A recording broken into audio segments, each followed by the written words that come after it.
Assalamualaikum warahmatullahi wabarakatuh. Selamat pagi dan salam sejahtera untuk kita semua. Jumpa lagi di video pembelajaran Cerdas Tangkas. Pada kesempatan ini kita membahas tema 4, subtema 3, pembelajaran 6.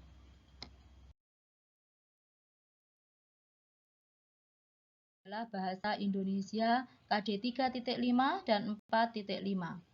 Eksplorasi. Kita membahas pesan moral teks cerita. Sebuah cerita dibuat untuk menyampaikan sebuah pesan dari penulis pada para pembacanya. Pesan moral adalah amanat dalam sebuah cerita yang ingin disampaikan oleh pengarang kepada pembaca. Pesan yang ingin disampaikan biasanya berupa pesan moral, berupa nilai baik yang bisa dijadikan teladan atau contoh bagi para pembaca. Ciri-ciri pesan moral atau amanat. Yang pertama, ada di akhir cerita.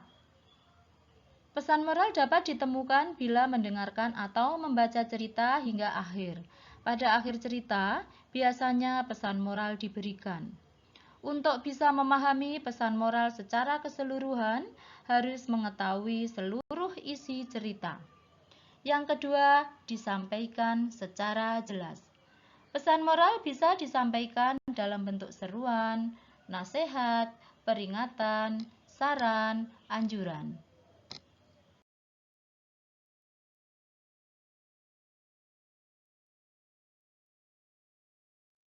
ataupun larangan untuk melakukan sesuatu.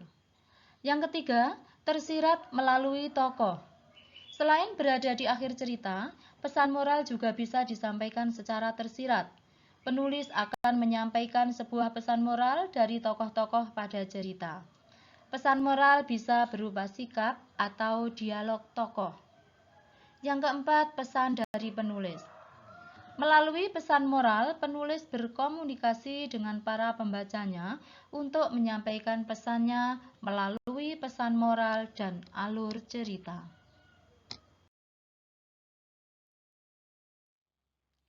Kegiatan 1.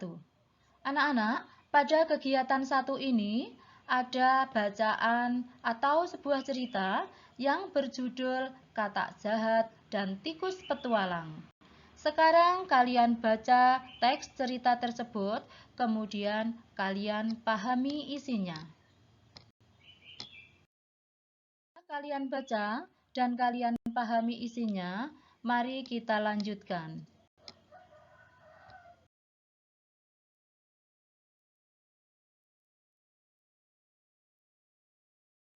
Kita lanjutkan pada ayo berlatih.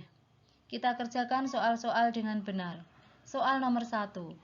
Nilai yang terdapat dalam cerpen yang menyangkut masalah baik buruk, sopan santun, dan etika antar manusia adalah nilai A. Sosial, B. Budaya, C. Moral, D. Agama. Jawaban yang benar adalah C. Moral. Nomor 2. Untuk bisa memahami pesan moral secara keseluruhan, harus mengetahui seluruh mengetahui seluruh isi cerita. 3. Penulis menyampaikan sebuah pesan moral dari teks cerita melalui melalui tokoh-tokoh cerita. 4.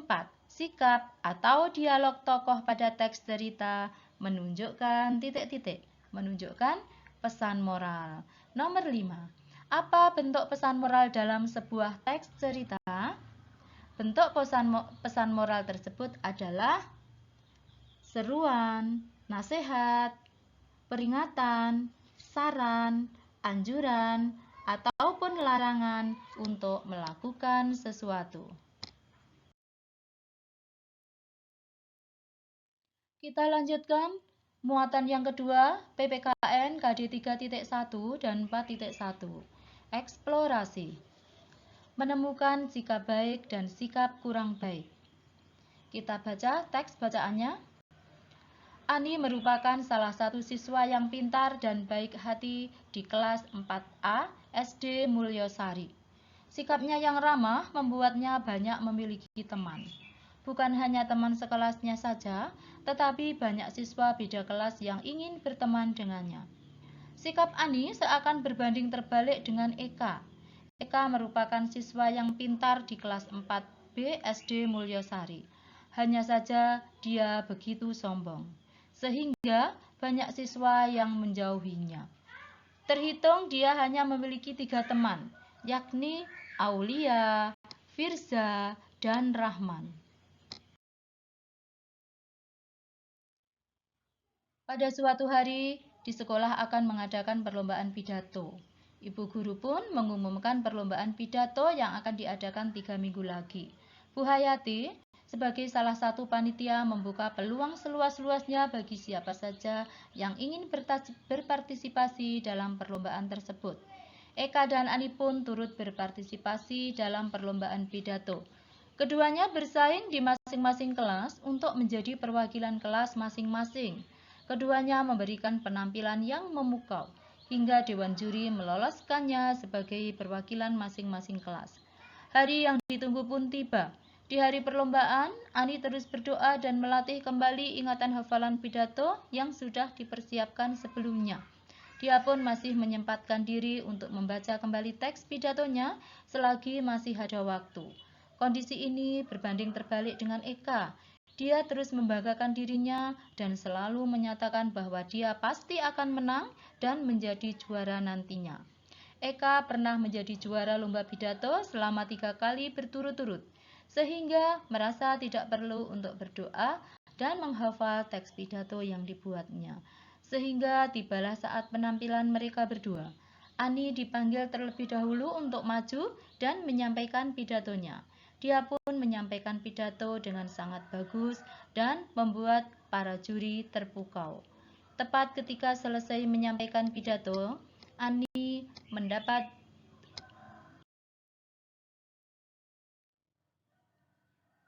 tepuk tangan yang meriah dari semua penonton dan dewan juri. Selanjutnya, Eka dipanggil untuk maju dan menyampaikan pidatonya.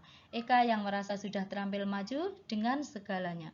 Akan tetapi, pada saat penampilannya, Eka yang pernah juara 3 kali berturut-turut tidak dapat menyampaikan pidatonya dengan sempurna. Banyak kalimat yang tidak diingatnya. Eka pun turun dengan wajah yang kurang sedap dipandang. Selanjutnya, tibalah saat yang ditunggu-tunggu. Pengumuman lomba disampaikan oleh Bu Hayati dan menyatakan jika Ani keluar sebagai juara 1 lomba pidato se-SD Mulyosari. Sementara Eka yang tidak keluar sebagai juara hanya bisa menahan air mata agar dan meratapi nasibnya. Kegiatan 2. Pada kegiatan 2 ini, kalian diajak untuk menemukan sikap baik dan sikap yang tidak baik dari teks cerita tersebut. Kalau sudah menemukan, kalian tuliskan pada tabel berikut.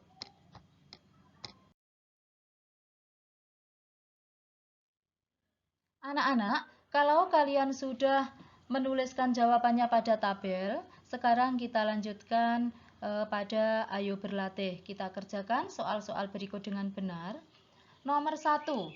Ciri anak yang mempunyai sikap bertanggung jawab bila diberi tugas oleh guru adalah A. Merasa senang dan bangga. B. Dikerjakan dengan baik. C. Minta bantuan teman. D. Yang penting selesai pekerjaannya. Jawaban yang benar adalah B. Dikerjakan dengan baik. Nomor 2. Melakukan perbuatan yang tidak terpuji menyebabkan harga diri seseorang menjadi menjadi rendah. 3. Sikap kita terhadap orang tua adalah sopan, santun, dan menghormati. 4. Perilaku yang tidak baik dalam kehidupan sehari-hari dapat merugikan dapat merugikan diri sendiri. 5. Bagaimana seharusnya sikap kita walaupun mempunyai banyak kelebihan? Sikap kita harus tetap rendah hati.